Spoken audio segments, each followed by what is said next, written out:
जय श्री राम दोस्तों, स्वागत है आपका मेरे यूट्यूब चैनल पे।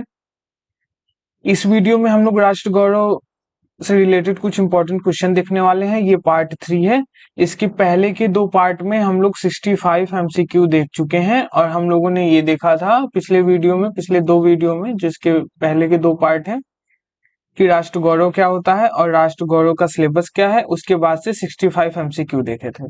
ठीक है, हम लोग 65 से आगे एमसीक्यू इस पार्ट में देखेंगे। तो स्टार्ट करते हैं इस वीडियो का पहला एमसीक्यू। 66 नंबर। देखिए, मैं पहले ही बताया हूं कि 65 एमसीक्यू जो है वो हम लोग पिछले के दो पार्ट में देख चुके हैं और हम लोग सिलेबस देखे थे, फिर ये देखे थे कि राष्ट्र गौरव क्या होता है। ठीक, 66 नंबर क्वेश्चन देखिए, कह रहा है भूकंपीय तरंगों का मापन करने वाला यंत्र है। जिससे भूकंपीय तरंग होते हैं, जिससे मेजर किया जाता है इन तरंगों को, उसको क्या कहते हैं? हाइग्रोमीटर, ब्लाइकोग्राम, सिस्मोग्राम या फिर हिदरग्राम।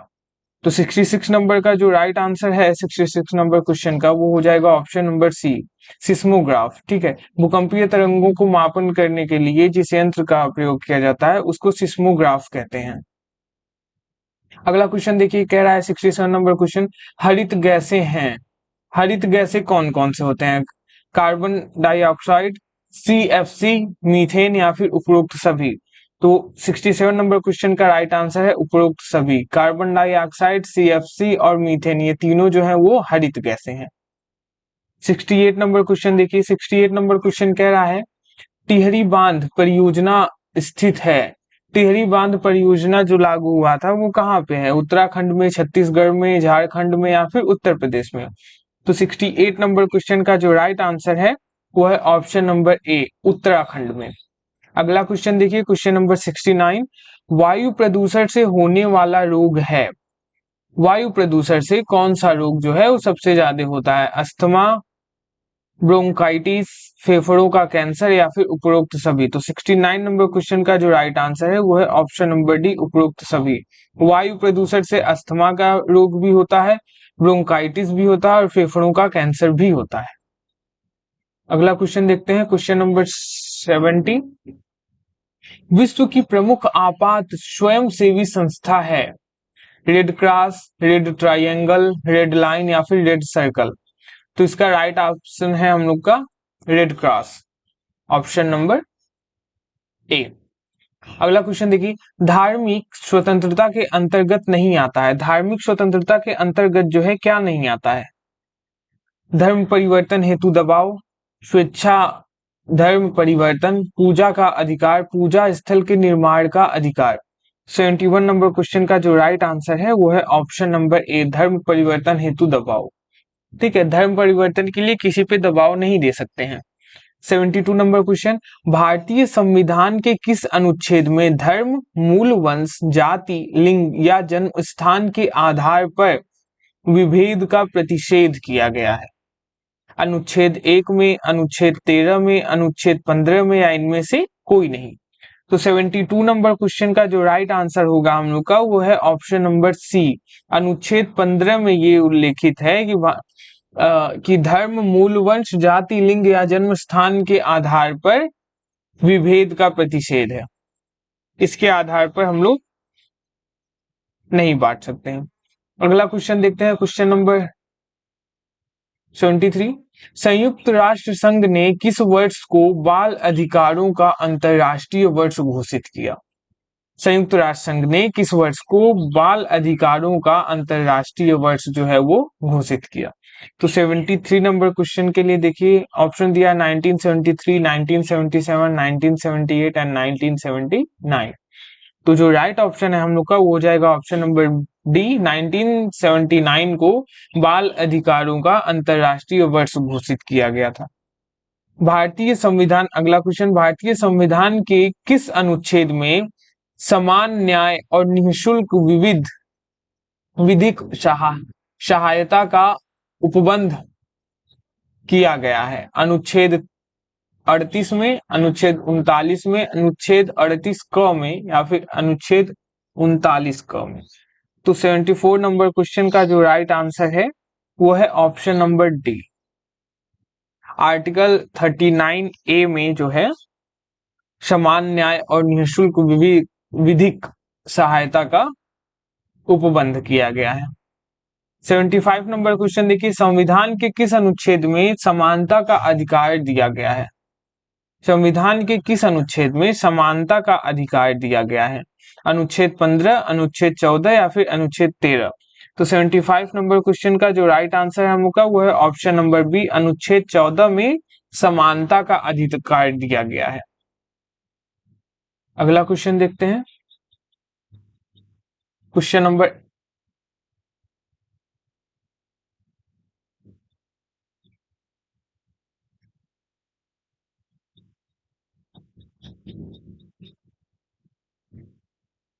देखिए 75 के बाद से स्लाइड चेंज हुआ है तो मैं कुछ क्वेश्चंस लिखना भूल गया हूँ अगले पेज पे, सीधे 81 पे पहुंच गए हम लोग। तो 81 से देख लेते हैं।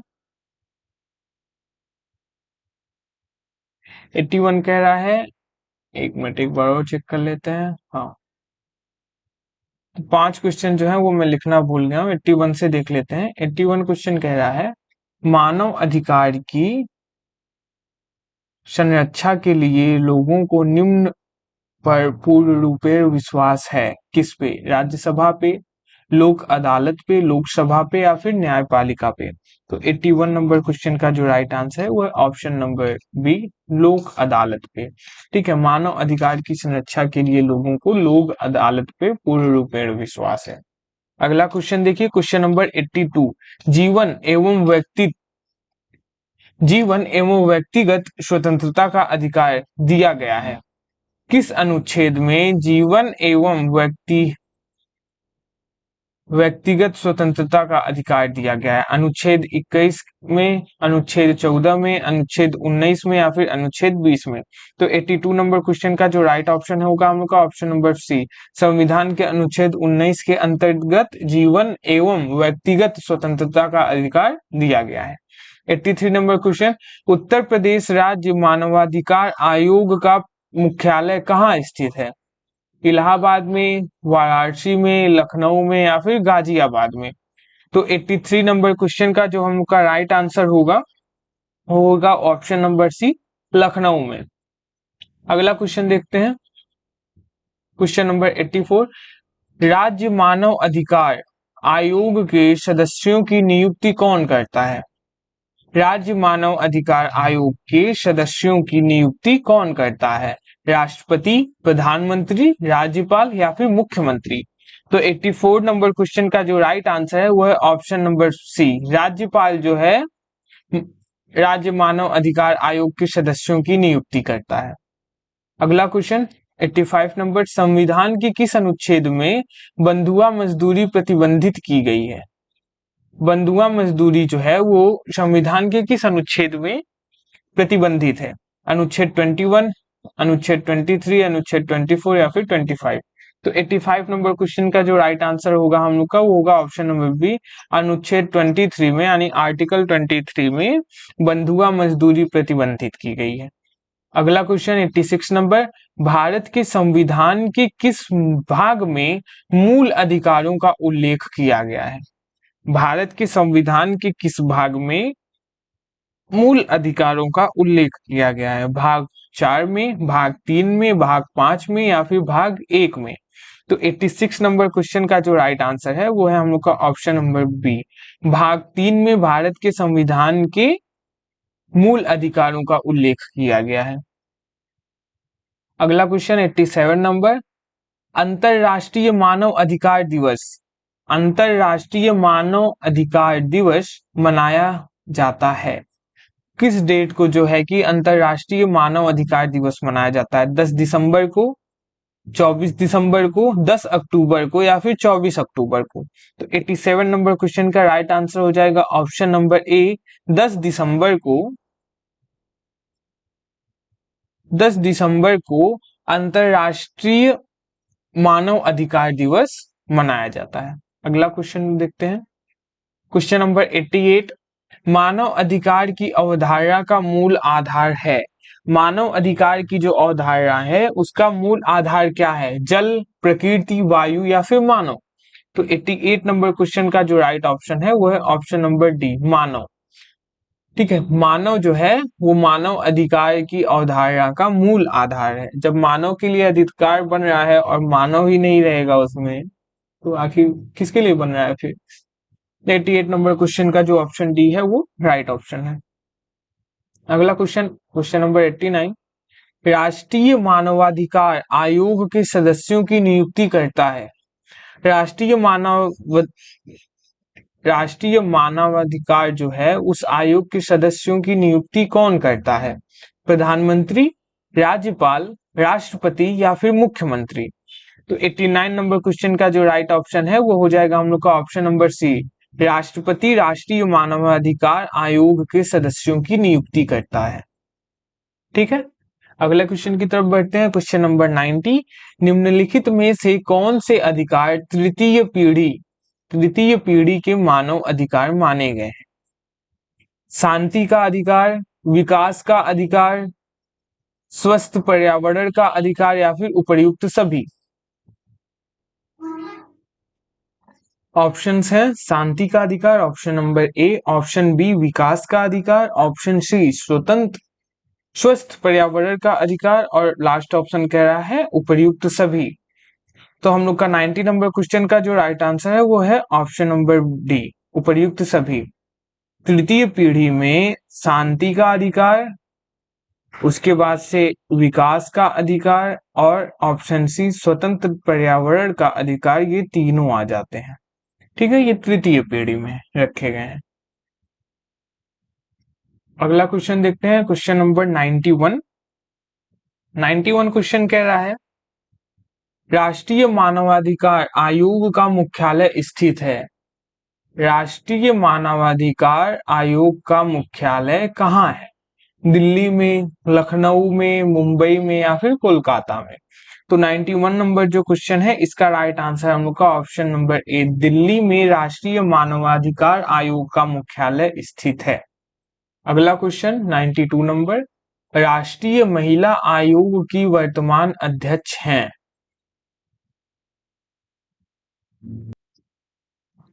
ऑप्शंस दिया है, रेखा शर्मा, ममता शर्मा, गिरिजा व्यास और उसके बाद से लास्ट ऑप्शन है पूर्णिमा अडवाणी। तो 92 नंबर क्वेश्चन का जो राइट आंसर है वो है ऑप्शन नंबर ए, रेखा शर्मा राष्ट्रीय महिला आयोग की वर्तमान अध्यक्ष हैं, रेखा शर्मा। ठीक, अगला क्वेश्चन देखते हैं, क्वेश्चन नंबर 93, भारतीय संविधान के किस अनुच्छेद द्वारा बाल मजदूरी को प्रतिबंधित किया गया है? किस आर्टिकल में बाल मजदूरी जो है इसको प्रतिबंधित किया गया है, मतलब बैन किया गया है, बच्चों से मजदूरी नहीं करवा सकते, बच्चों से काम नहीं करवा सकते, किस आर्टिकल में? आर्टिकल 20, आर्टिकल 24, आर्टिकल 25 या फिर आर्टिकल 30। तो 93 नंबर क्वेश्चन का जो हम लोग का राइट आंसर है वो है ऑप्शन नंबर बी, आर्टिकल 24। ठीक है, अकॉर्डिंग टू आर्टिकल 24 हम लोग बाल मजदूरी नहीं करवा सकते, किसी भी बच्चे से काम नहीं करवा सकते, ना ही किसी दुकान पे, ना ही किसी फैक्ट्री में, ना ही कहीं भी, घर में करवा सकते हैं। ठीक है, अगला क्वेश्चन देखते हैं, क्वेश्चन नंबर 94, राज्य के नीति निर्देशक सिद्धांत कहाँ से लिया गया है? राज्य का जो नीति निर्देशक सिद्धांत है ये कहाँ से लिया गया है? अमेरिका की संविधान से, फ्रांसीसी संविधान से या फिर कनाडा के संविधान से?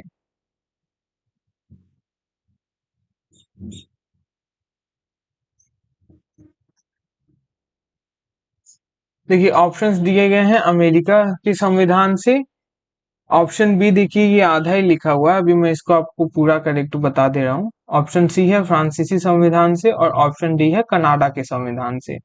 तो राज्य के नीति निर्देशक संविधान जो है ये 1937, एक मिनट,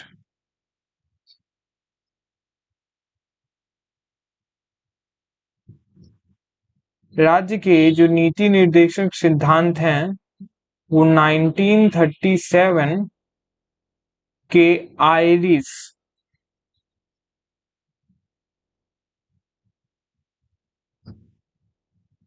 आज इस संविधान से भारतीय संविधान के निर्माताओं द्वारा लिया गया है। ठीक है, तो यहाँ बी, ऑप्शन बी जो होना चाहिए वो होना चाहिए आयरिश के संविधान से। ठीक है, 1937 में 1937 में नहीं, 1937 के आयरिश संविधान से भारतीय संविधान के निर्माताओं द्वारा नीति निर्देशक सिद्धांत को के विचारों को लिया गया है। ठीक है, अगले क्वेश्चन की तरफ बढ़ते हैं। तो इसमें देखिए ऑप्शन बी करेक्ट होगा। अगर देखिए, अगर किसी क्वेश्चन का जो चारों ऑप्शन है उसमें से 3 ऑप्शन तो सही लिखा हुआ है, लेकिन अगर कोई एक ऑप्शन सही से नहीं लिखा हुआ है और चारों ऑप्शन में कोई सा भी सही भी नहीं दिख रहा है, तो आप कोई भी ऑप्शन लगा दीजिए, उस क्वेश्चन का मार्क आपको मिलता है। माइनस मार्किंग तो वैसे भी नहीं है। ठीक है, तो ऑप्शन बी अगर आप लोग को ऐसा ही लिखा हुआ मिल जाएगा, क्योंकि एक एग्जामिनेशन में ये सेम क्वेश्चन इसी टाइप में आया था, तो ऑप्शन बी को करेक्ट माना गया था, जो कि आधा ही लिखा हुआ था। ठीक है, लेकिन उसकी जगह पे ये होना चाहिए था आयरिश के संविधान से प्रेरित है ये। ठीक, अगला क्वेश्चन देखते हैं, क्वेश्चन नंबर 95। निम्न में से किसकी स्थापना मानवाधिकार संरक्षण कानून 1993 के तहत किया गया है? मानवाधिकार संरक्षण कानून, राष्ट्रीय अनुसूचित जाति आयोग, राष्ट्रीय मानवाधिकार आयोग, राष्ट्रीय अनुसूचित जनजाति आयोग या फिर राष्ट्रीय महिला आयोग। तो 95 नंबर जो क्वेश्चन है इसका राइट आंसर हो जाएगा हम लोग का ऑप्शन नंबर बी। राष्ट्रीय मानवाधिकार आयोग जो है उसकी स्थापना मानवाधिकार संरक्षण कानून में 1993 के तहत की गई थी। 96 नंबर क्वेश्चन देखिए, राष्ट्रीय मानवाधिकार आयोग के अध्यक्ष कार्यकाल है। देखिए, जो राष्ट्रीय मानवाधिकार आयोग के जो अध्यक्ष होते हैं उनका कार्यकाल कब तक होता है? ठीक है, 5 वर्ष अथवा 62 वर्ष की उम्र तक। जैसे कि मान लीजिए 5 वर्ष का अगर होता है, ठीक है, अगर 5 वर्ष का हो रहा है, लेकिन जिस समय वो अध्यक्ष पद पर नियुक्त हुए हैं उस समय उनकी उम्र अगर 59 थी, ठीक है, 59 थी, और अगर 62 साल की उम्र तक ही रिटायर होना है, मतलब 62 साल की उम्र से ज्यादा का कार्यकाल उनको नहीं दिया जा सकता है। अगर 62 वर्ष जो है उस व्यक्ति की आयु सीमित की गई है कि जो भी अध्यक्ष होगा वो अपने 62 साल की उम्र तक ही हो सकता है। ठीक है, तब और अगर उनकी उम्र 59 है और भले ही वो कार्यकाल 5 साल तक रह सकते हैं, लेकिन यहाँ से वो 3 ही साल में 62 के हो जाएंगे, तो उनका कार्यकाल सिर्फ 3 ही साल का रह जाएगा। पहले हम लोग करेक्ट ऑप्शन देख लेते हैं। 96 नंबर जो क्वेश्चन है इसका करेक्ट ऑप्शन ए ही है, 5 वर्ष अथवा 62 वर्ष की उम्र तक। मतलब कि देखिए, अगर 50 की उम्र पे वो नियुक्त होते हैं, मतलब जो जो भी अध्यक्ष हैं उनकी उम्र जो है वो 50 साल है, ठीक है, तब तो वो आराम से 5 वर्ष तक रहेंगे जब तक कि उनकी उम्र 55 नहीं हो जाती है। ठीक है, लेकिन अगर वो सोचिए कि 60 जब था उनका उम्र, जब 60 साल था तब वो नियुक्त हुए हैं और 62 पे हटा दिया जाता है। ठीक है, मतलब आयु 62 साल से अधिक नहीं होना चाहिए, तब तो उनका कार्यकाल जो है वो 2 ही वर्ष का हो गया। ठीक है, क्योंकि 2 साल में वो 62 के हो जाएंगे और इससे ज्यादा उम्र के व्यक्ति जो है वो अध्यक्ष पे, मानवाधिकार आयोग के अध्यक्ष पे नहीं, अध्यक्ष पद पे नहीं रह सकते हैं। ठीक है, इसलिए ये इस तरह से ऑप्शन दिया है कि 5 वर्ष अथवा 62 वर्ष की उम्र तक। अब देखिए, अपने देश के जो प्रधानमंत्री होते हैं, पीएम होते हैं, उन पे कुछ ऐसा प्रतिबंध नहीं होता है। ठीक है, जो सीएम होते हैं किसी भी राज्य के, चीफ मिनिस्टर, उन पे भी किसी इस प्रकार का कोई भी प्रतिबंध नहीं होता है कि उनकी आयु कितनी होनी चाहिए या कितने से कम होनी चाहिए। ठीक है, 5 वर्ष का कार्यकाल होता है ये तो ठीक है, लेकिन आयु निश्चित नहीं होती है कि आयु 60 साल तक होनी चाहिए या फिर 65 साल तक होनी चाहिए। ठीक है, ये निश्चित नहीं होता है। अगला क्वेश्चन देखते हैं, क्वेश्चन नंबर 97। राष्ट्रीय मानवाधिकार आयोग का अध्यक्ष होता है। देखिए 96 का ऑप्शन ए जो है वो करेक्ट है। ठीक है, 97 नंबर क्वेश्चन, राष्ट्रीय मानवाधिकार आयोग का अध्यक्ष होता है उच्चतम न्यायालय न्यायालय का न्यायाधीश,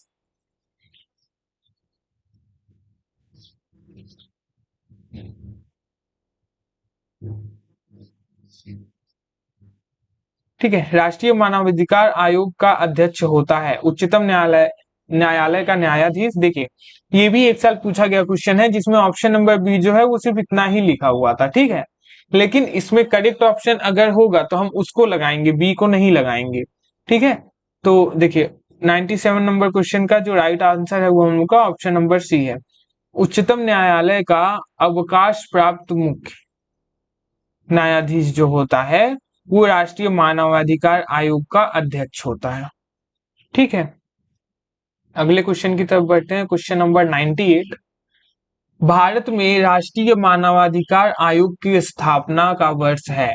भारत में जो है राष्ट्रीय मानवाधिकार आयोग की स्थापना कब हुई थी? 1991 में, 1993 में, 1994 में या फिर 1995 में?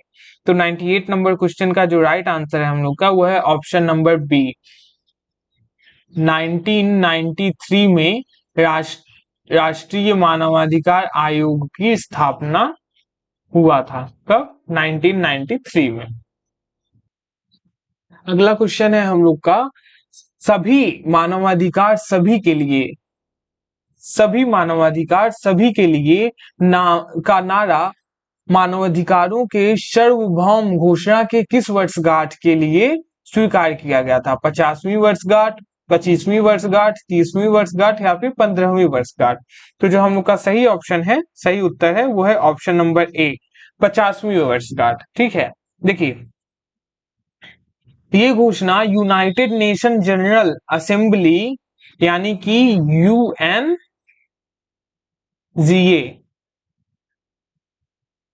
ये यू है बी नहीं है, UNGA United nation general assembly के द्वारा 10 दिसंबर 1948, कब? 10 दिसंबर 1948 को स्वीकार किया गया था। ठीक है, और अंतरराष्ट्रीय मानव अधिकार दिवस जो है इसी की वजह से, देखिए 10 दिसंबर को ये स्वीकृति मिली थी इसको, इसी की वजह से 10 दिसंबर को जो है कि मानवाधिकार, अंतरराष्ट्रीय मानवाधिकार दिवस मनाया जाता है। कब? 10 दिसंबर को। ठीक है, ये भी एक क्वेश्चन हो सकता है, तो इसको भी आप लोग याद रखिएगा, 10 दिसंबर को अंतरराष्ट्रीय मानवाधिकार दिवस के रूप में मनाया जाता है। ठीक है, अगला और लास्ट क्वेश्चन है कि मानवाधिकारों के सार्वभौम घोषणा पत्र में कितने अनुच्छेद हैं? ठीक है, मानव अधिकार के सार्वभौम घोषणा पत्र में कितने अनुच्छेद हैं? 15, 20, 25 या फिर 30? तो क्वेश्चन नंबर 100 जो है इसका राइट ऑप्शन हो जाएगा ऑप्शन नंबर डी, 30। ठीक है, देखिए मैं इस वाली वीडियो में 5 क्वेश्चन लिखना भूल गया था, तो उसको अगर हम लोग हटा दें तो पिछले के 3 वीडियो में हम लोगों ने 95 एमसीक्यू देखे हैं, जिसको देख के आपको ये पता चल जाना चाहिए कि किस टाइप के क्वेश्चन जो है वो बन रहे हैं। ठीक है, इसके पहले भी मैंने बताया था कि 100 क्वेश्चन आते हैं।